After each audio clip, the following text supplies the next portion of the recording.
నమస్తే, welcome to TV5 మరో నేత్రం.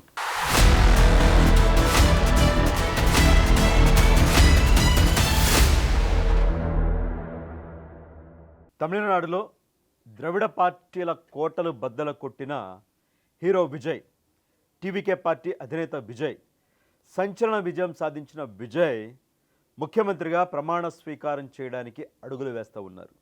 108 స్థానాలు గెలిచిన విజయ్ కొద్ది దూరంలోనే ఆగిపోయారు. ఇప్పుడు కాంగ్రెస్ పార్టీ మద్దతు కూడా కూడగట్టుకున్నారు. కాంగ్రెస్ పార్టీ అధికారికంగా తమ దగ్గరున్న 5 ఎమ్మెల్యేలు టీవీకే విజయ్ పార్టీకి సపోర్ట్ చేస్తుందని ప్రకటించారు. ఆల్రెడీ విజయ్ను కూడా ఆ పార్టీ నాయకులు కలిశారు. సిపిఐ 2, సిపిఎం 2 వీళ్ళు కూడా విజయ్తోనే జత కట్టబోతూ ఉన్నారు. అన్నాడీఎంకేతో జత కట్టిన పిఎంకే పార్టీకి సంబంధించిన 4 ఎమ్మెల్యేలు కూడా టీవీకేతో జత కట్టబోతూ ఉన్నారు.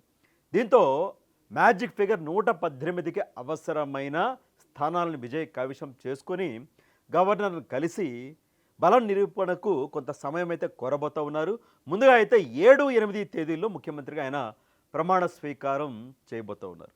అంతేకాకుండా అన్నాడీఎంకే నుంచి కూడా కొంతమంది ఎమ్మెల్యేలు, ఆ గుర్తుపై గెలిచిన కొంతమంది ఎమ్మెల్యేలు కూడా విజయ్ పార్టీ వైపు మొగ్గు చూపుతున్నట్లు సమాచారం. సో మొత్తంగా అయితే విజయ్ దేశ రాజకీయాల్లో ఒక సంచలనంగా మారాడు.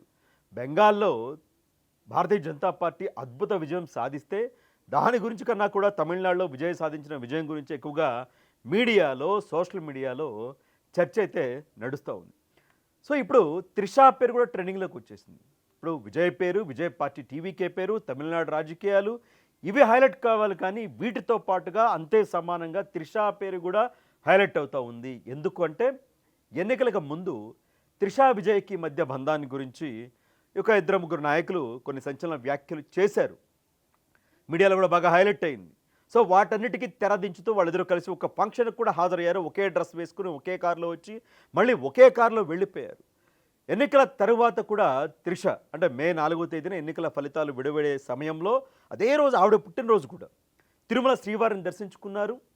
అదే రోజున ఎన్నికల ఫలితాలు వచ్చే రోజున విజయ్ ఇంటికి వెళ్ళి చెన్నైలో విజయ్ని కూడా కలిశారు. సో దీంతో ఏమైపోతుందంటే ఇప్పుడు టీవీకే సాధించిన అద్భుత విజయంతో టీవీకే ఏర్పాటు చేయబోయే కొత్త ప్రభుత్వంలో త్రిష ప్రధాన పాత్ర పోషించబోతూ ఉంది. ఇదిగో త్రిష డిప్యూటీ ముఖ్యమంత్రి కాబోతూ ఉంది, త్రిష హోంమంత్రి కాబోతూ ఉంది. ఇలాంటి చర్చలన్నీ కూడా బయలుదేరాయి. ఎందుకు ఈ స్థాయిలో చర్చలు అంటే ఒక ఎంజీఆర్ గారి లాగా, ఒక జయలలిత లాగా త్రిషా విజయ్ కూడా తమిళనాడు రాజకీయాల్లో ఒక ప్రముఖ పాత్ర పోషించబోతూ ఉన్నారు, తమిళ రాజకీయాలను ఏలబోతూ ఉన్నారు అని ఎక్కడ చూసినా అంటే ప్రధాన మీడియాలో చూసినా, సోషల్ మీడియాలో చూసినా, పత్రికల్లో చూసినా ఇదే వార్త బాగా హైలైట్ అవుతోంది. విజయ్ 2 స్థానాల నుంచి పోటీ చేశారు. ఈస్ట్ తిరుచి ఒకటి, పెరంబూర్ ఒకటి. ఈస్ట్ తిరుచికి రాజీనామా చేసి అక్కడి నుంచి త్రిషాని పోటీ చేయించాలని చూస్తూ ఉన్నారు.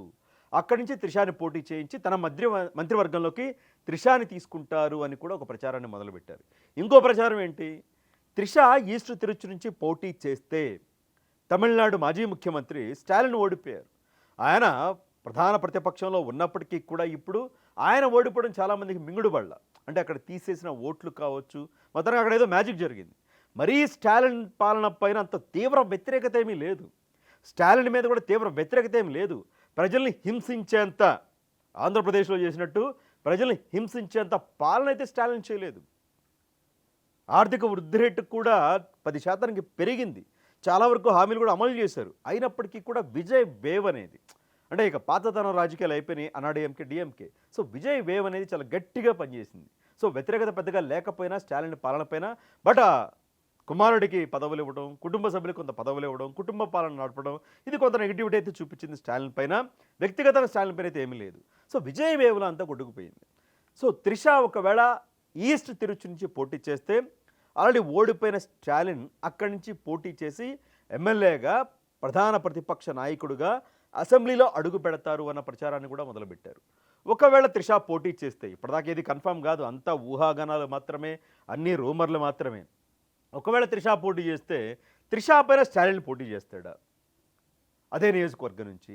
ఒకవేళ స్టాలిన్ పోటీ చేస్తే ఒకవేళ ఓడిపోతే పరిస్థితి ఏంటి? అసలు గతంలో చాలా రూమర్లు ఉన్నాయి. స్టాలిన్ కుమారుడు ఉదయనిధి స్టాలిన్ హీరోగా చేశాడు, ప్రొడ్యూసర్ కూడా అతను. సో అతనికి త్రిషాకి మధ్య కూడా ఏదో రిలేషన్ నడిచింది అని, ఆ రిలేషన్ అడ్డం పెట్టుకొని త్రిష అని పెట్టి కోట్లకు కోట్లు అంటే పెట్టాల్సిన దానికన్నా కూడా ఎక్కువ ఖర్చు సినిమాలకు పెట్టేశాడు ఉదయనిధి స్టాలిన్ అని. కరుణానిధి పిలిచి మనవడికి వార్నింగ్ ఇచ్చారు అని, త్రిషాకి వార్నింగ్ ఇచ్చారు. ఇవన్నీ కూడా రూమర్స్, ఊహాగానాలు మాత్రమే. వాటిలో వాస్తవం ఎంత, అవాస్తవం ఎంత అనేది క్లారిటీ లేదు. సో ఇలా కూడా కొన్నాళ్ళ పాటు నడిచింది. అంటే త్రిషాకి ఆ ఫ్యామిలీకి మధ్య కూడా కొంత చిన్నపాటి గ్యాప్, వైరం ఉంది. అలాంటప్పుడు త్రిషా పైన పోటీ చేయడానికి స్టాలిన్ మొగ్గు చూపుతాడా? ఇలాంటిది కూడా సోషల్ మీడియాలో, ప్రధాన మీడియాలో నడుస్తూ ఉంది. సో ఏదైనా అఫీషియల్గా విజయ్ ప్రకటించేదాకా, ఆ టీవీకే పార్టీ నాయకులు ప్రకటించేదాకా ఆగాలి.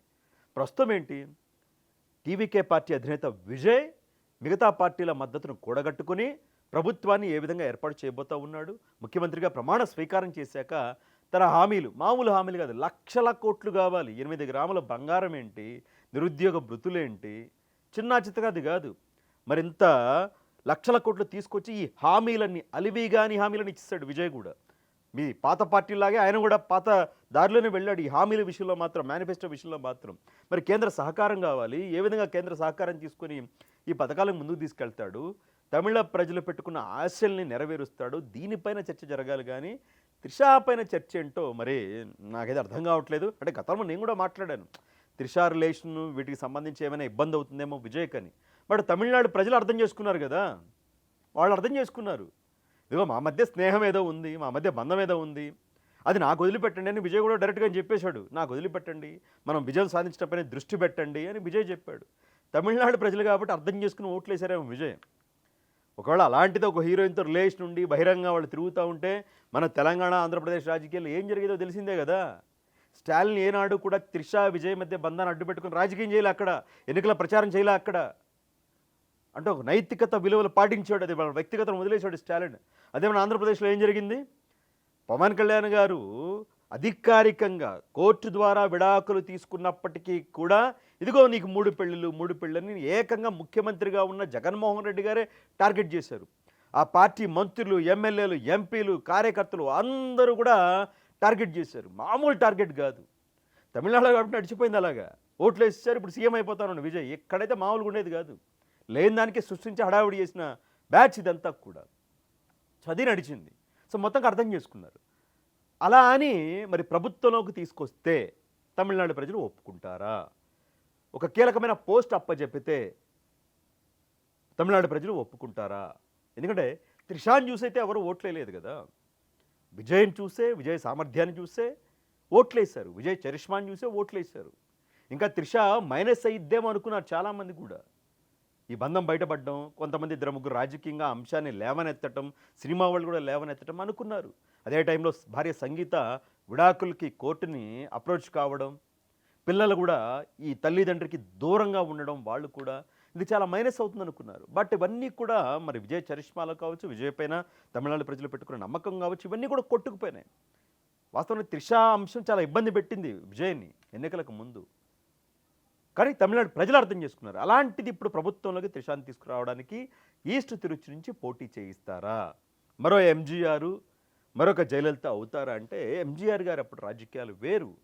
ఆయనకి నాకు తెలిసి 3 పెళ్ళిళ్ళ వివాహాలేమో అయినాయి. జయలలితతో స్నేహం ఉంది ఆయనకి. ఆయన 1988లో ఎంజీఆర్ గారు చనిపోయాక ఆ అన్నాడీఎంకే పార్టీని నడిపింది ఆయన భార్య జానకి రామచంద్రన్. కానీ ఆవిడ ముఖ్యమంత్రిగా కూడా పనిచేశారు. 24 రోజుల పాటు ఆయన భార్య, ఎంజీఆర్ గారి భార్య జానకి రామచంద్రన్ ముఖ్యమంత్రిగా తమిళనాడుకి పనిచేశారు. ఆ తర్వాత అన్నాడీఎంకేని ఆవిడ ముందుకు తీసుకెళ్ళలేకపోయారు, ఆ పదవిని ముందుకు తీసుకెళ్ళలేకపోయారు.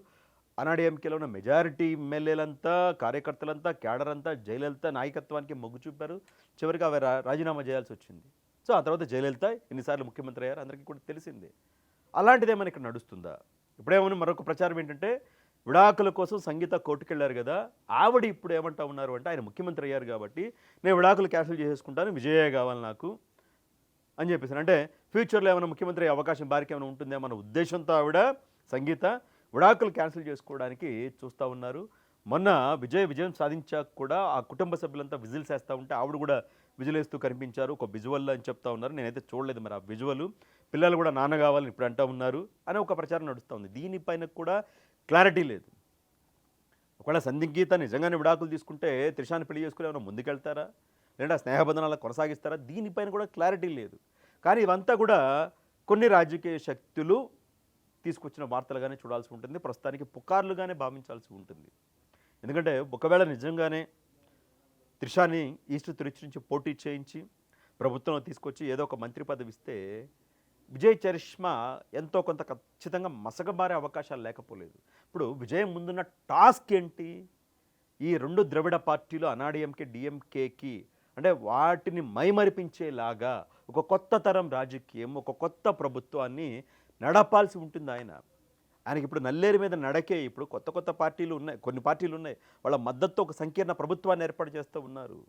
నల్లేరు మీద నడకేం కాదు విజయ్కి, నల్లేరు మీద నడకేం కాదు. తెర వెనుక రాజకీయ శక్తులు చాలా పనిచేయొచ్చు, విజయ్ ప్రభుత్వాన్ని కూలగొట్టడానికి కావచ్చు, ఏదైనా కావచ్చు. సో ఇవన్నీ చూసుకోవాలి, ఇచ్చిన హామీలు నిలబెట్టాలి. విజయ్ ముందున్న టీవీకే పార్టీ ప్రభుత్వం ముందున్న ప్రధానమైన టాస్క్ ఇది తప్పించి త్రిషాని ఏదో రాజీనామా చేసేసి త్రిషాని అక్కడి నుంచి గెలిపించేసేసి త్రిషాని ఏదో డిప్యూటీ సీఎంనో లేదంటే హోంమంత్రినో చేసేసి ఇది కాదు టాస్క్. తమిళనాడు ప్రజలు ఒప్పుకోరేమో, అంటే వాళ్ళ మధ్య బంధాన్ని వరకు అర్థం చేసుకున్నారు, అంతవరకు మాత్రమే.